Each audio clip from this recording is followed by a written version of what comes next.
Hello and welcome everyone to a new video tutorial. In this case, I'm going to teach you how to fix this error that you're looking. It's an error from Directx, it's this application.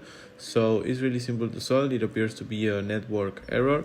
So first you have to follow these steps. You have to right click here on the tab and go to the task manager and make sure that Directx is force closed. So we have to search here Directx, and if we find it, we have to close the application just to make sure that it's all closed.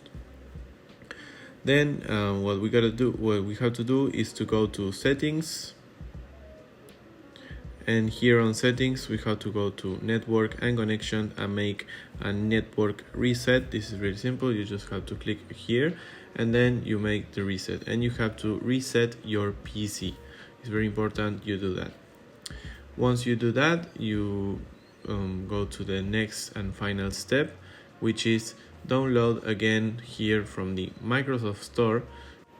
What you want to do is to download again and the installer and the setup. So we just click right here, and automatically, if we accept all conditions, it's going to be downloaded. So we gotta wait a few minutes. This process takes a few minutes, so we just wait.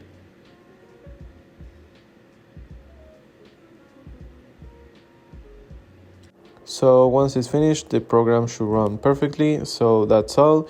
Thank you very much for watching this video. Please comment, like, and subscribe if you like.